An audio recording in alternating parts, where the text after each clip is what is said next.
Você já ouviu aquela parábola do incêndio na floresta e das diferentes atitudes que o elefante e o beija-flor tomaram? Então, ela tem tudo a ver com o que a gente vai discutir nesse workshop. E aí, você vai descobrir a única forma da gente evitar que o Homo sapiens entre na lista de espécies em risco de extinção. E para isso, eu vou te contar qual é a única causa de todos os problemas ambientais que a humanidade está enfrentando. Agora, se já te bateu aquela ansiedade dos tempos modernos e você já espiou o tamanho do vídeo e acha que não tem tempo para isso, é porque você ainda não se ligou que essa é uma das questões que mais vai afetar a sua vida no futuro breve. Na verdade, já está afetando. Porque ter tempo é uma questão de prioridades. Depois de dar uma olhadinha no medidor de bateria do seu celular, quanto tempo você gastou no Facebook ou no Instagram? E quanto tempo você passou na Netflix ou vendo futebol recentemente? Então, vamos nessa? Mas antes, deixa eu me apresentar. Talvez você já me conheça, talvez não. Eu sou Cláudio Jacinto, mais conhecido como CJ. Eu sou idealizador e fundador de um dos principais institutos de permacultura do Brasil, o IPOEMA. Eu sou mestre em sustentabilidade e engenheiro florestal pela Universidade de Brasília, a famosa UNB, onde eu fui professor por 4 anos da disciplina Introdução à Permacultura, que, aliás, foi a primeira disciplina de permacultura em universidade pública do Brasil, e que eu tive a honra e tenho um baita orgulho de ter criado a ementa e batalhado pela própria criação da disciplina. Eu tenho 41 anos de idade, sou casado e pai de 2 filhos, o Ian de 20 e a Maria de 13. Sou permacultor, que é quem atua com permacultura há 21 anos e professor na área há 18 anos. E o que tudo isso significa na prática é que eu procuro levar uma vida que agrida o mínimo possível ao meio ambiente, ajudando a manter o equilíbrio ecológico e a preservação do planeta para as gerações futuras. E é só porque eu quero compartilhar isso com pessoas como você, que também tem essa consciência e que querem fazer a sua parte pelo futuro do planeta e da humanidade, que eu idealizei esse workshop que eu chamei de Escolhas Sustentáveis.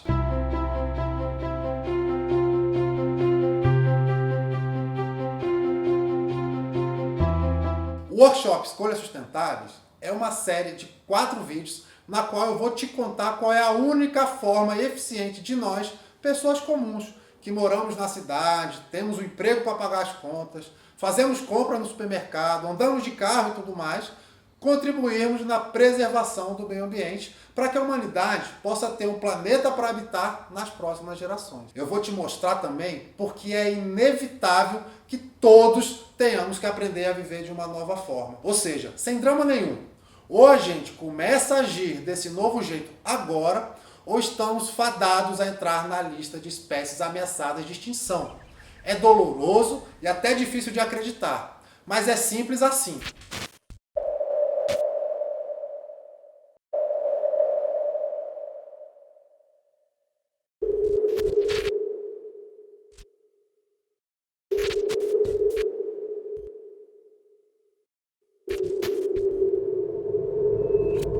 Portanto, se você entende a gravidade da situação e se preocupa com o futuro imediato da humanidade, mas quer sair da preocupação e partir para a ação, tomando atitudes simples no seu dia a dia, fica comigo porque esse workshop é para você. Se você tem consciência de que o nosso modo de vida é insustentável e está acabando com o planeta, e se incomoda por não saber como viver de um modo diferente, de baixo impacto, diminuindo a sua pegada ecológica, esse workshop é para você. Se você quiser entender como você e sua família, mesmo morando num apartamento na grande cidade, podem fazer tanto ou mais pelo meio ambiente que o Greenpeace ou qualquer outro ambientalista, você vai gostar de acompanhar esse workshop e aproveitar essa oportunidade agora. E se você já se ligou que as coisas vão mudar, seja por bem ou seja por mal, e quer se preparar para viver na era da escassez de recursos naturais, incluindo a água e a energia, que vão ficar cada vez mais escassos e, portanto, mais caros, esse workshop também é para você. Ou então, se você é estudante e quer orientar os seus estudos e atuação profissional para a área da sustentabilidade, esse workshop vai contribuir bastante. E eu não sei se você tem filhos ou não, talvez netos, talvez sobrinhos, Mas o fato é que as crianças precisam da gente agora. E eu imagino que os adultos do futuro vão odiar a nossa geração. Mas eu acredito também que eles vão saber reconhecer e amar os que se anteciparam e começaram a mudar, saindo do egoísmo e começando a pensar e agir pelo bem comum. Quero te lembrar que nós não herdamos a terra de nossos pais, nós a tomamos emprestada de nossos filhos. E aí, amor ou ódio? De que lado você quer estar? Bem, se você já ouviu e se lembra da história do incêndio na floresta que eu citei lá no início, talvez já esteja até ligando os pontos. Mas se você ainda não conhece a história, vou antecipar que ela é uma analogia perfeita do que eu quero revelar nessa série de vídeos. E aí você vai entender por que a única coisa que nos resta frente ao futuro da humanidade é sermos beija-flor.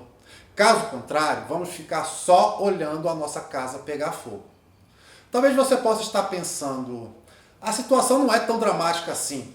Ou então, se você tem noção do tamanho do buraco, pode estar pensando, que fórmula mágica é essa que o CJ tem para ensinar que vai salvar a humanidade? E infelizmente eu não tenho fórmula mágica nenhuma, mas eu tenho uma proposta de ação no nível pessoal que, se muita gente aderir, vai fazer uma grande diferença. Mas como tudo que é bom e funciona na vida, temos que fazer uma forcinha. Em outras palavras, é uma mudança simples, mas não é tão fácil. Tem que ter disposição e coragem de nadar contra a correnteza. Sei que, especialmente no Brasil, fica mais difícil se priorizar os problemas ambientais com tantos outros problemas de impacto mais imediato, como a crise política, a crise econômica, o desemprego, a reforma da Previdência, os cortes na educação, um governo que nega as mudanças climáticas e etc. Mas o fato é que todos esses problemas, de um jeito ou de outro, mais cedo ou mais tarde passam e a sociedade evolui. Mas os problemas ambientais globais estão chegando num ponto de se tornarem irreversíveis. Alguns cientistas já afirmam que, na verdade, já são irreversíveis. E independente das opiniões políticas sobre as crises citadas, o fato é que rico ou pobre, de esquerda ou de direita, preto ou branco, judeu ou muçulmano, todos precisamos de um planeta para habitar. Então, trabalhar agora para salvar o que resta do equilíbrio ecológico do planeta é uma questão de nos unirmos para salvar a humanidade. Eu, como estudioso do tema há mais de 21 anos, acho que este é o maior e mais perigoso desafio da história da humanidade. O futuro está em nossas mãos. Sinceramente, para quem não acredita que a situação é tão grave, eu poderia, nesse momento, encher esse vídeo de imagens chocantes. Do urso magrelo à deriva, boiando no pedacinho que sobrou do gelo, do oceano de lixo plástico, dos eventos climáticos extremos, de Brumadinho arrasada pela lama, das crianças pobres refugiadas ambientais de Moçambique, dos aviões enchendo de veneno a nossa comida, da floresta virando deserto. E a lista, infelizmente, é gigante, é uma lista sem fim. Mas como eu sei que a maioria das pessoas que estão me assistindo são as chamadas pessoas conscientes, vou nos poupar desse sofrimento. Mas caso você ainda esteja em dúvida sobre a seriedade do risco que a humanidade está enfrentando, vou deixar abaixo desse vídeo um link para um artigo recém-publicado pelo neurocientista e ambientalista Eduardo Ischenberg sobre um relatório de 1.800 páginas de um estudo feito por cientistas de 132 países, onde eles mostram que tão grave quanto o aquecimento global é a perda de biodiversidade, que aliás tem as mesmas causas do aquecimento global, que é basicamente o modo de viver do ser humano. Veja só esse trechinho e depois que acabar o vídeo, dá uma lidinha no artigo que é bem curtinho, mas é bem impactante. A vida está minguando. Em mais de 1.800 páginas, o relatório elaborado por cientistas de 132 países, integrantes da Plataforma Intergovernamental de Política Científica e Serviços Ecossistêmicos, reafirma que os sistemas ecológicos que sustentam a vida terráquea estão em gravíssimo risco de colapso. 1 milhão de espécies em risco de extinção. Plantas, animais e insetos dos quais dependemos para comer, para polinização, para ter água potável e ar limpo estão em declínio vertiginoso. É a 6ª maior extinção maciça de espécies na história do planeta Terra. E nós somos uma dentre este 1 milhão em risco. e somos também a causa do problema. Nós, os auto-intitulados macacos sábios ou homo sapiens, do alto de nossa arrogância e impertinência, estamos acabando com a vida. O relatório publicado hoje se soma ao relatório do painel intergovernamental sobre mudanças climáticas, o IPCC, que ano passado comunicou ao mundo que precisamos de ações drásticas e emergenciais para conter o aquecimento global a não mais de 1,5 graus Celsius. E que para chegar lá precisamos de nada menos que uma completa reforma civilizatória. Eduardo Schimberg, Inmed.com. No artigo do Eduardo tem o link para o resumo do relatório em inglês. Ufa! Eu quero só voltar rapidinho na questão da consciência sobre o problema e dizer que eu realmente acredito que pessoas bem informadas como você, em geral, sabem que o problema ambiental é seríssimo. Mas, sinceramente, eu não sei se elas, ou se até você, tem a consciência de que nós, cada um de nós, é parte corresponsável pelo problema. Simplesmente porque vivemos da forma como vivemos.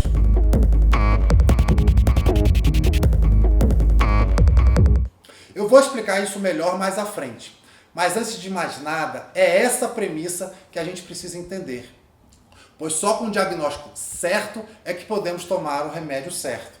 Eu espero que esse workshop promova essa percepção em quem assistir. Em outras palavras, meu desejo é que as pessoas, entendendo que são parte causadora de um problema que afeta gravemente o futuro da humanidade, despertem para ser parte da solução. E eu quero ajudar essas pessoas, eu quero ajudar você a entender o que você pode fazer no seu dia a dia para se livrar desse incômodo de saber que tem que fazer alguma coisa, mas não saber exatamente o que. E se você ainda está com aquela impressão de que nós somos pequenos demais frente ao sistemão político-econômico que domina o mundo, quero dizer que também pensaria assim se eu mesmo não tivesse feito o que fiz, sendo um simples cidadão comum. Se eu mesmo não tivesse construído uma casa com 23 anos de idade e depois mais 15 casas ecológicas, simplesmente pegando a terra do chão e fazendo as paredes, mesmo sem ser engenheiro, nem mestre de obra, nem filho de pedreiro. Se eu não tivesse implementado um centro de referência em vida e harmonia com a natureza, reconhecido nacional e até internacionalmente. Se eu mesmo não tivesse fundado uma ONG com minha namorada, meus irmãos e um grupo de amigos, todos na faixa dos 20 e poucos anos, que captou e movimentou 10 milhões de reais, executando projetos em escolas públicas, periferias, assentamentos rurais, ocupando uma lacuna do Estado, implantando tecnologias sociais, aproveitamento de água de chuva, tratamento ecológico de esgotos, implantação de agroflorestas, plantado quase 1 milhão de mudas nativas e ajudado a consolidar a melhor ferramenta para a sustentabilidade no Brasil, tendo promovido a educação ambiental e o ensino da permacultura para milhares de pessoas. Tudo isso sem nenhum apadrinhamento político, sem nenhum conchavo, sem nenhum caminho torto, começando do zero. Eu talvez não acreditasse no poder das pessoas. E tudo começou com uma escolha orientada por um propósito.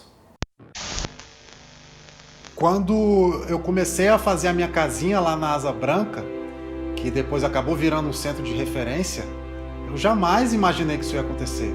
Aliás, eu nem comecei fazendo uma casinha, eu comecei fazendo um buraco para guardar água da chuva, a terra desse buraco virou uma casa, mas eu jamais imaginei que essa casa ia ser visitada por mais de 20 mil pessoas, que o governador do DF, na época que era deputado, teria ido lá beber água da chuva na casa do meu irmão, que o criador da ciência que me norteia e que milhares de pessoas ao redor do mundo seguem, que é a permacultura, teria ido lá em casa, ficado hospedado lá, né, ter passado lá 3, 4 dias comigo lá. Isso foi demais. Quando é que eu ia imaginar que o Fernando Meirelles, um super cineasta, ia escolher a nossa casa, a minha casinha, como locação para uma minissérie da Rede Globo, porque ele achou que aquilo era o modelo perfeito de uma pessoa sustentável em Brasília. Então, assim, coisas que eu jamais teria imaginado, que a gente ia fazer uma ONG para levar a permacultura para milhares de pessoas, pessoas que jamais teriam acesso a isso. Então, uma satisfação muito grande eu ter conseguido realizar isso, coisas que realmente eu jamais tinha imaginado.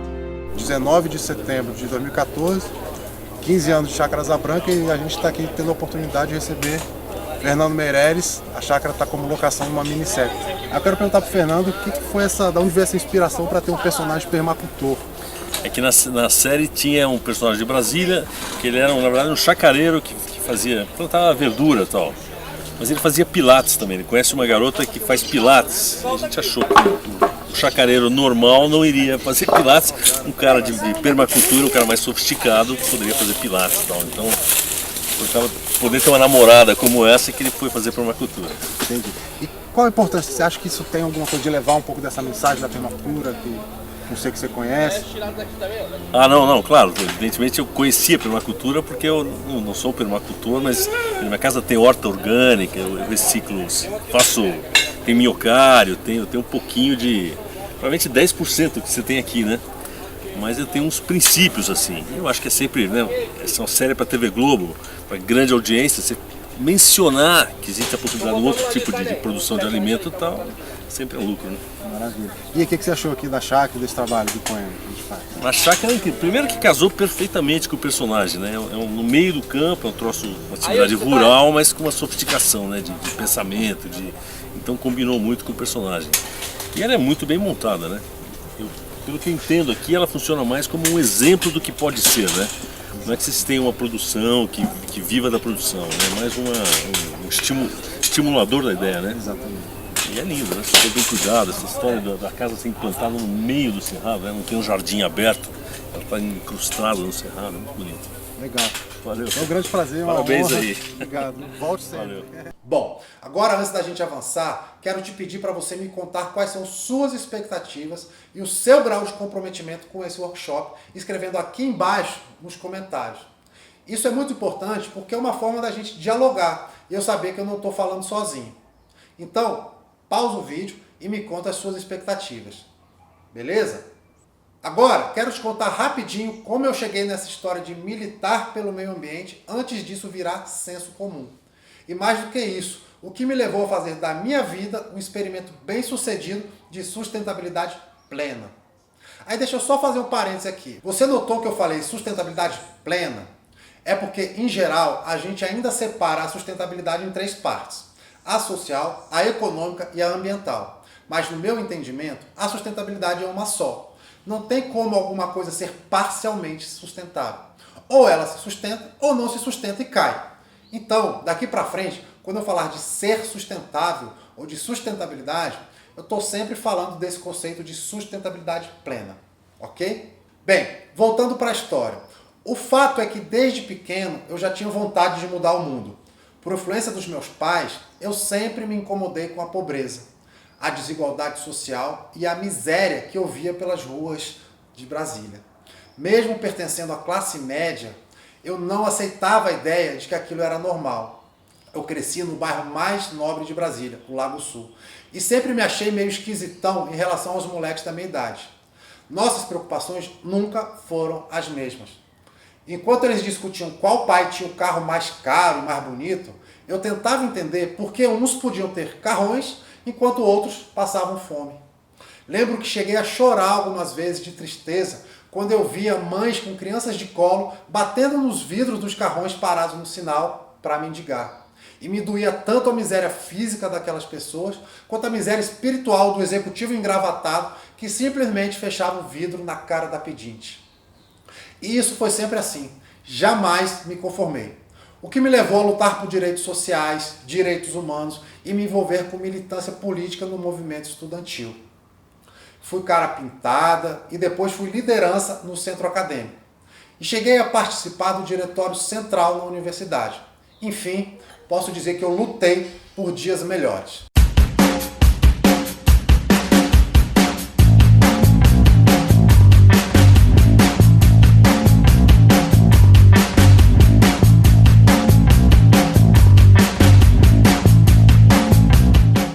Mas um dia, mais especificamente um dia de julho de 1995, eu tive uma grande decepção. Eu estava num congresso da Uni e percebi que a maioria dos líderes estudantis que estavam ali se preocupavam mais com as vaidades pessoais e com as disputas de micropoder do que com as causas em si. E eu me desidentifiquei totalmente daquilo e fui para casa. Nesse momento eu me senti sozinho. Eu continuava disposto a lutar por um mundo mais justo, mas não tinha a menor ideia do que fazer. E isso me gerou um profundo vazio no peito, uma verdadeira crise existencial aos 18 anos de idade. Nesse meio tempo, eu mudei de curso na universidade, saindo da engenharia mecânica para a engenharia florestal. Foi muito mais por desgosto com o objeto da engenharia mecânica e afinidade com algumas pessoas da florestal, aonde eu já tinha alguns amigos, do que pela carreira acadêmica na área ambiental em si. Na época, a temática ambiental ainda não estava na moda. Mas na florestal eu comecei a prestar atenção a isso. E aí começaram a acontecer algumas coisas, alguns processos na minha vida que eu chamo de espiritualização, mas que não tem nada a ver com religião. Tem a ver com conexão, com perceber o universo operando em seu mistério. E nessa de conectar espiritualidade com intelectualidade, eu despertei e entendi o vazio que eu ainda sentia. Faltava incluir a mãe nas nossas causas e no meu propósito pessoal. Faltava lutar pela defesa da Mãe Terra. Eu percebi que não adiantava distribuir a riqueza entre as pessoas se essa riqueza era fruto de uma exploração maléfica da nossa própria mãe. Eu entendi que a humanidade, rica ou pobre, socialista ou capitalista, estava usurpando a sua própria mãe. E não tinha como sermos felizes assim. Não haveria e não haverá paz e justiça para a humanidade enquanto maltratarmos a nossa tão generosa Mãe Terra. E eu estou te contando isso porque talvez você sinta esse mesmo incômodo, essa ansiedade, ou quem sabe até o mesmo vazio que eu sentia. E é muito ruim saber que causamos um problema a quem amamos, a quem nos acolhe, a quem tudo nos dá, sem saber como parar esse maltrato, sem conseguir enxergar uma solução. Mas agora, então, eu já tinha um novo norte, a defesa da vida, com V maiúsculo. A vida como um todo, a defesa do planeta. O que continuava sendo a defesa do direito da humanidade de bem viver e de termos uma sociedade mais justa. Mas com a consciência de que só vai haver qualidade de vida para o ser humano se preservarmos a qualidade da vida como um todo. Então eu sabia para onde ir, mas não sabia como ir. E aí, literalmente como num passe de mágica, que eu atribuo ao que eu chamo de estado de fluxo, me aparece a permacultura. Era 1997 e simplesmente eu vi um cartaz tamanho A3 na parede da UNB divulgando um curso com um nome esquisito que nem eu e nem ninguém à minha volta tinha ouvido falar ainda. Permacultura. E a mágica foi que só de ver aquele cartaz, que trazia a capa do principal livro do tema, eu já sabia que tinha achado o que eu estava buscando. E eu estava certo. Hoje, 22 anos depois, o instituto que idealizei já transformou milhares de vidas e impactou a sociedade local do Distrito Federal. Outras milhares de pessoas já sabem o que é permacultura e muita gente aplica em suas vidas por uma grande contribuição nossa. Enfim, somos uma referência em vida em harmonia com a natureza. Todo ser vivo tem uma função natural, uma função ecológica no planeta. Nós esquecemos qual é a nossa. Qual é a função do ser humano? É hora de um conteúdo inédito sobre permacultura com o engenheiro florestal e mestre em desenvolvimento sustentável, Cláudio Jacinto. Primeira coisa, despertar essa consciência já é um grande passo. Para a gente enxergar as soluções, a gente busca o óbvio. Nós temos sistemas de captação e aproveitamento de água de chuva. Toda a água que a gente utiliza na chácara é proveniente de água da chuva, né? E a gente usa essa água para beber, para cozinhar, para irrigar, para tudo. Água da chuva. Eu estive numa chácara que usa essas e várias outras soluções criativas para economizar água e manter a qualidade de vida. Vamos conferir juntos a reportagem? Nossa aula começa agora.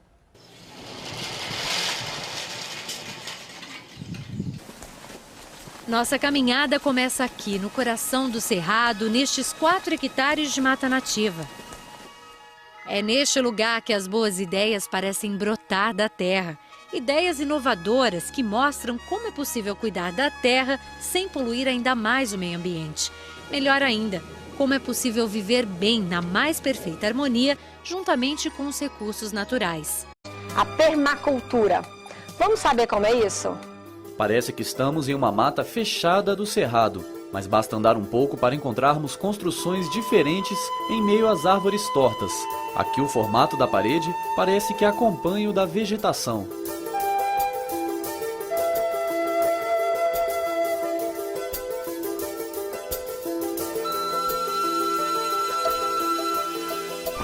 A apenas 25 quilômetros do centro de Brasília, existe um local bastante diferente. É aqui na chácara Asa Branca que o homem e a natureza aprenderam a viver harmoniosamente. Os moradores daqui adotaram um novo jeito de levar a vida, a partir de uma ciência chamada permacultura. E quem vai explicar isso pra gente é o professor de permacultura da UNB e um dos moradores aqui da chácara, o Cláudio. Cláudio, tudo bom? Tudo bem, prazer. Bem-vindo à chácara Asa Branca. Obrigado. Ô Cláudio, queria que você explicasse o que é a permacultura. Bom, a permacultura é uma metodologia para planejamento de ambientes humanos sustentáveis, né? Então, a gente está visualizando a permacultura como a ciência do presente para o futuro. Pensando na economia de energia e na conservação do meio ambiente, os donos dessa chácara radicalizaram. O primeiro passo foi construir sem desmatar. As casas foram feitas seguindo um método alternativo, a permacultura. Os pilares são de madeira do cerrado, árvores que costumam ser desprezadas e usadas apenas para carvão. As paredes são de barro, o que garante um interior geladinho e refrescante o ano todo. É na chácara Asa Branca, a apenas 30 quilômetros do plano piloto, que cresce Luan. Os pais querem deixar para o filho de 3 anos uma lição de respeito ao meio ambiente, sem a restrição do conforto, para o resto da vida. A gente busca aqui mostrar para as pessoas que a gente vive bem de uma forma mais, vou chamar assim, inteligente. Então, agora, ainda mais agora, falando em aquecimento global, as pessoas estão começando a entender mais, a gente percebe que todos ganham com a nossa própria economia aqui.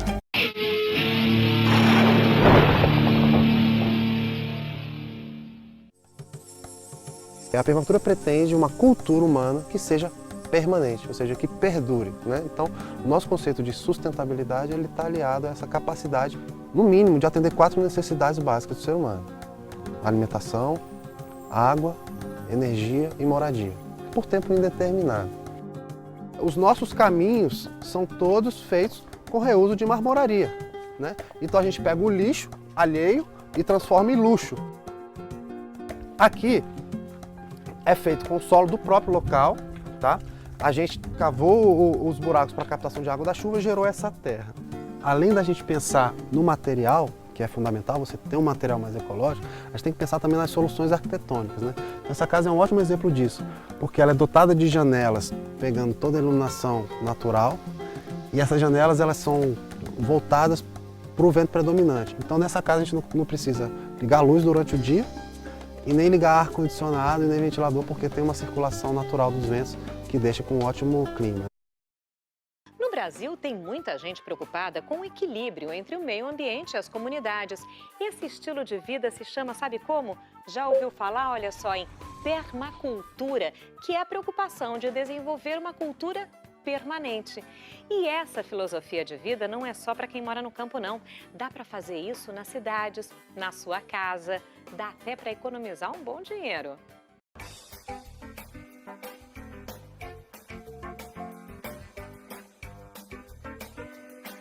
Poderia estar aqui numa chácara como essa, aqui em Brasília. Ficou curioso? Então vem com a gente ver que outro uso eles deram para essa garrafinha e que outras atitudes sustentáveis eles desenvolveram por aqui.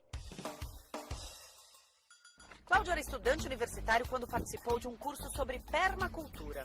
Alguns anos depois, ele fundou o IPOEMA, um instituto que difunde os conceitos dessa prática. A permacultura ela tem 3 preceitos éticos: cuidar do planeta, cuidar das pessoas e distribuir os excedentes.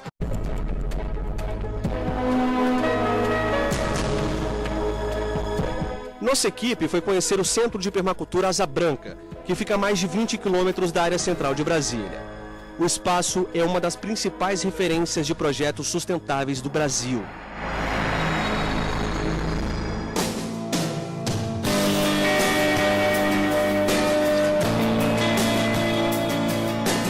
Cerrado intocável, preservado, com dezenas, centenas, milhares de árvores nativas, trilhas ecológicas, sistemas de abastecimento e tratamento de água. Quando chove é uma beleza, os reservatórios armazenam tudo, seja para consumo próprio ou para irrigar este belíssimo viveiro de mudas do Cerrado. Até porque a permacultura defende a ideia de que todos deveriam plantar uma árvore, sabia disso? Só um parênteses. Se você já fez isso alguma vez, sinta-se privilegiado. Tem também banheiro seco e habitações ecológicas, como a Casa de Barro. O Centro de Permacultura recebe por ano cerca de 5.000 visitantes. A propriedade é deste engenheiro florestal que há 17 anos é adepto da permacultura. São quase 2 décadas vivendo em harmonia com a natureza. Princípios da permacultura, né? Utilize recursos locais. Como é que eu vou construir a minha casa? Eu olho, se eu estivesse na floresta amazônica, provavelmente eu ia construir com madeira. Mas como a gente está aqui no centro-oeste, o melhor recurso natural é a terra. Então a gente faz com a terra crua. Um dos grandes baratos da permacultura é que a gente pretende resolver problemas complexos da forma mais simples possível. A nossa casa ela é de barro, a nossa água é da chuva, o nosso banheiro é seco. Mas meu modo de vida dentro dessa casa é exatamente como numa outra casa qualquer. É cada vez maior o número de pessoas que, mesmo vivendo nas grandes cidades, encontraram na permacultura um jeito de ficar em harmonia com a natureza. Uma mudança de hábitos que ganhou força há cerca de 2 anos, quando o aquecimento global virou sinônimo de ameaça à vida no planeta. Cláudio e os companheiros do projeto já sabiam que a situação é grave. Há pelo menos uma década eles usam o próprio exemplo para convencer as pessoas de que é preciso mudar. Nós não temos um laboratório, nós temos um experimento real, nós não temos uma vitrine, né? Nós temos as nossas casas de portas abertas. Então esse é o grande diferencial, a gente mostra, né? A pessoa vive, a pessoa toca, a pessoa sente, a pessoa bebe a água, a pessoa sente o cheiro da terra e sai daqui com uma sementinha de transformação plantada. E é essa ciência que dá a base filosófica, teórica e prática desse workshop, que é um método que eu venho desenvolvendo para orientar as pessoas a fazerem escolhas sustentáveis, diminuindo drasticamente o seu impacto sobre o planeta. Ou, em outras palavras, a sua pegada ecológica, que é o rastro de destruição e sujeira que cada um de nós deixa no planeta por meio dos nossos hábitos de consumo e do nosso jeito de viver. E se tudo isso começou lá atrás, da intenção de um menino de 19 anos, isso mostra que, por mais que os problemas sejam gigantescos, por mais que seja uma difícil luta contra um estado de coisas que nos mantém presos à ganância das grandes corporações e a governos subservientes a um sistema destruidor da vida, sim, nós podemos, ainda que pequeninos como um beija-flor ou até menor como uma formiguinha, fazer uma grande diferença. Na verdade, eu gosto mais da metáfora do vírus, que é algo tão pequeno, mas tão pequeno que se torna invisível ao sistema. E quando menos se espera, ele se infiltrou e transformou o sistema desde dentro. Eu vou trabalhar essa metáfora no vídeo 2. E a verdade é a seguinte: ainda que eventualmente não tenhamos tempo de mudar a todos a ponto de salvar a humanidade do colapso ambiental iminente, saber que estamos fazendo a coisa certa gera um sentimento tão bom que eu não sei nem se tem nome, mas eu sei que não tem preço. Sabe como é? Você deitar com a consciência tranquila de que fez a sua parte? E como eu tive e tenho a oportunidade de viver com esse sentimento que preencheu o meu vazio existencial e me deu um propósito, como eu posso viver com a consciência tranquila de saber que eu evito ao máximo a destruição da casa dos meus filhos, sobrinhos e futuros netos e bisnetos? Eu faço esse prazeroso esforço de compartilhar com você nesse workshop, porque isso se tornou a minha missão pessoal. Mas CJ, você ainda não contou a história do incêndio na floresta. É verdade, mas como esse vídeo está ficando meio grande, eu conto no próximo vídeo, beleza? E eu também vou explicar melhor por que é o nosso modo de viver que está acabando com o planeta. E eu vou falar também um pouco mais sobre essa tal permacultura e como ela vai orientar nossas escolhas no dia a dia, para que sejam escolhas mais inteligentes, para que sejam escolhas sustentáveis. E aproveitando, quero te dar de presente nossa melhor e mais completa cartilha sobre permacultura. É um PDF completo de 124 páginas que está num link aqui embaixo. Agora, lembra de deixar seu comentário ou pergunta que eu vou me esforçar para responder. E se você não se inscreveu no workshop, se inscreva num formulário em algum lugar aqui nessa página para você receber o link do próximo vídeo por e-mail e não perder a melhor parte. Até porque esses vídeos vão ficar pouco tempo no ar. Ah, e compartilhe com quem também tem essa consciência sobre o estado do planeta e a responsabilidade de cada um de nós. E só para te estimular mais um pouco, veja esses comentários que rolaram no workshop do ano passado.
Um grande abraço e até o próximo vídeo.